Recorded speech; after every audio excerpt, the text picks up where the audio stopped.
జై శ్రీరామ్. మాతృదేవో భవ, పితృదేవో భవ, అస్మత్ గురుభ్యో నమః. ఎందరో మహానుభావులు, అందరికీ వందనాలు. నా పేరు బైలూరు యోగీష్ ప్రభు అండి. ఛత్రపతి శివాజీ యువసేన అధ్యక్షుడు నేను. ఒక దేశభక్తి గీతం పాడుతాను. చరితలోని సారమిదే, చరితలోని సారమిదే, భవితలోని భావమిదే, వీరగాథ విజయగాథలెన్ని ఉన్న మూలమిదే. తల్లి వందనం, భూతల్లి వందనం, వందే మాతరం, వందే మాతరం. అరవింద వివేకానంద రామకృష్ణ దయానంద సమర్థుల సందేశం. తల్లి వందనం. ఛత్రపతి నేతాజీ సావర్కర్ తానాజీ రాణా రక్తపు శౌర్యం. తల్లి వందనం. ఝాన్సీ రాణి రుద్రమాంబ కత్తుల కథలే. వందే మాతరం, వందే మాతరం. తల్లి వందనం, భూతల్లి వందనం. మనలోని అనైక్యత, సంస్కార విహీనత, ఆశరాగాధికారం అందుకొనిరిరా. విద్వేషము రగిలించి విభజించి పాలించే విచ్ఛిన్నం తలపెట్టే ఫిరంగి మూఖరా. బ్రిటిషు విషపు తంత్రానికి విరుగుడు మంత్రం. వందే మాతరం, వందే మాతరం. తల్లి వందనం, భూతల్లి వందనం. ఎన్నాళ్ళి వేదన, ఎన్నేళ్ళి రోధన, తల్లి బాధ తీర్చకుంటే తనయులమేనా. విశ్వశాంతి వారధివై, విశ్వానికి సారథివై, విద్రోహుల గుండె చిల్చు చంద్ర పిడుగువై, విజయ శంఖమెత్తు అదురు భువన బోంతరం. వందే మాతరం, వందే మాతరం. తల్లి వందనం, భూతల్లి వందనం.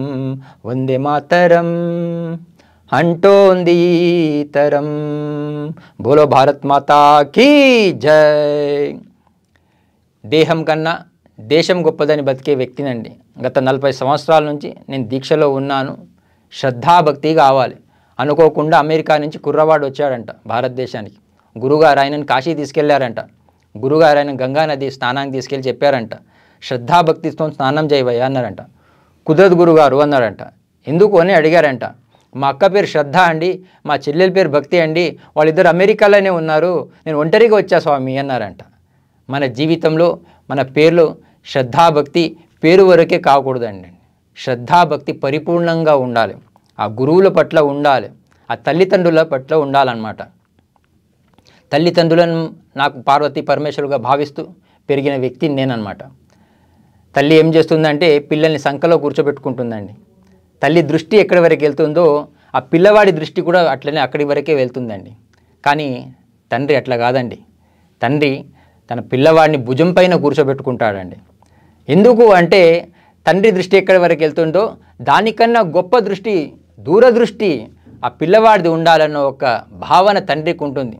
చాలామంది తల్లిదండ్రులు గౌరవించాల్సిన వాళ్ళు ఈరోజు గౌరవించట్లేదు. ఆశ్రమాలు 4 రకాలుగా ఉన్నాయి వాస్తవాన్ని చూస్తే. కానీ ఈరోజు ఒక ఆశ్రమం పెరిగిందనమాట, వృద్ధాశ్రమం పెరిగిపోయాయి అన్నమాట. కాబట్టి ఆ తల్లిదండ్రులను గౌరవించుకుందాం. కాకి కూడా అన్నం పెట్టకుండా కోట్లు సంపాదించేవాడి కన్నా కూటికి లేకున్నా కన్న తల్లిదండ్రుల సేవ చేసేవాడే కోటీశ్వరులండి. కాబట్టి ఆ తల్లిదండ్రులను గౌరవించుకుందాం. తల్లి వడి, బడి, గుడి ఇది భారతీయులకు చాలా ఇంపార్టెంట్ అండి. 1835లో క్లైవ్ లార్డ్ మెకాలే భారతదేశానికి వస్తాడండి. భారతదేశం అంతా పర్యటన చేసిన తర్వాత వాళ్ళ నాన్నకు ఉత్తరం రాస్తాడు, నాన్నగారు భారతదేశం అంతా పర్యటన చేశాను, I did not find single beggar అని. ఈ దేశంలో అడుక్కునేవాడు లేడండి. అలాంటి దేశంలో మనం పుట్టామండి.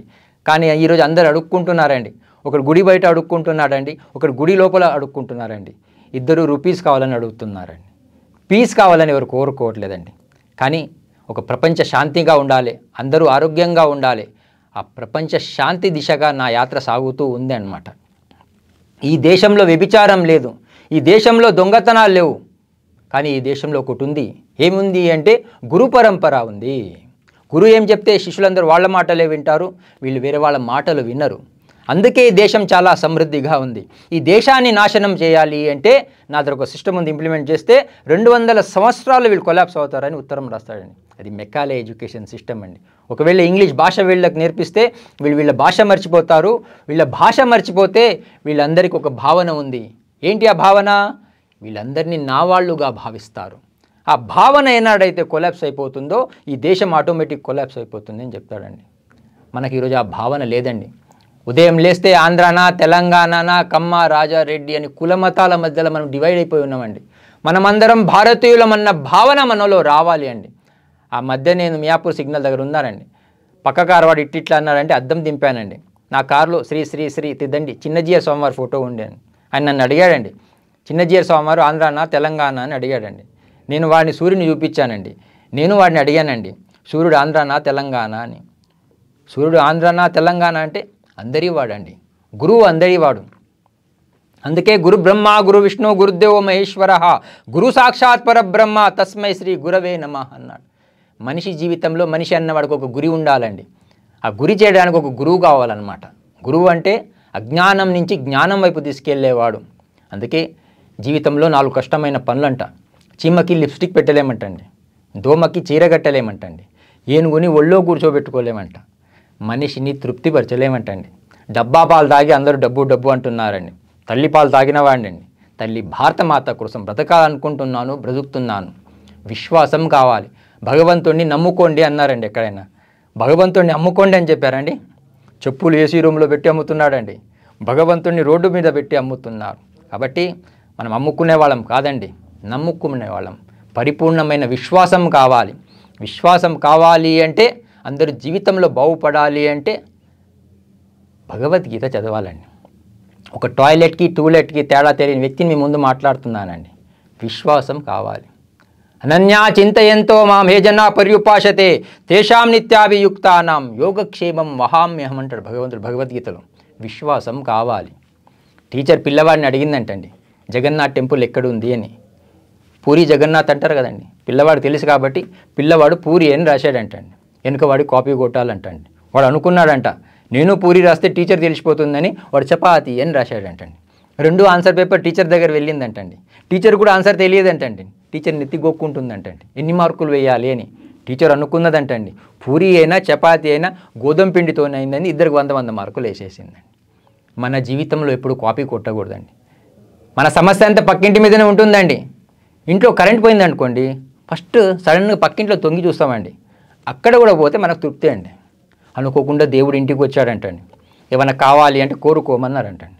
దేవుడిని ఆమె అడిగిందంటండి, దేవుడా మా ఇంటికే వచ్చావా, పక్కింటికి కూడా వెళ్ళావా అని. దేవుడు వచ్చి ఇంటికి వచ్చి ఏమి కావాలో కోరుకోమంటే పక్కింటికి కూడా వెళ్ళి అడిగిందండి. అప్పుడు దేవుడు చెప్పాడంటండి, ఏం లేదమ్మా పక్కింటికి కూడా వెళ్ళొచ్చాను, ఆమె ఏమి కోరుకుందా స్వామి అని.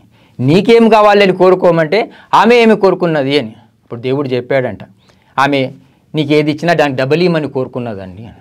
ఈమె ఆలోచించడం మొదలుపెట్టిందంటండి. ఇప్పుడు 1 కోటి రూపాయలు అడిగాను అనుకోండి, పక్కింటి ఆమెకి 2 కోట్లు వెళ్ళిపోతాయి. ఇప్పుడు బంగారం ఏదైనా నగలు అడిగామనుకోండి, పక్కింటి ఆమెకి 2 వెళ్ళిపోతాయి. ఈమె ఆలోచించి అడిగిందంటండి, దేవుడా నాదో కన్ను తీసేయమన్నదంటండి. ఎందుకు? పక్కింటి ఆమె 2 పోతాయని. మన జీవితం అది కావద్దు. అందరూ బాగుండాలి, దాంట్లో మనం ఉండాలి. లోకా సమస్త సుఖినో భవంతు అనే భారతీయులం అండి. కాబట్టి ఆ శ్రద్ధాభక్తి కావాలి, ఆ గురువుల పట్ల ఉండాలి అన్నమాట.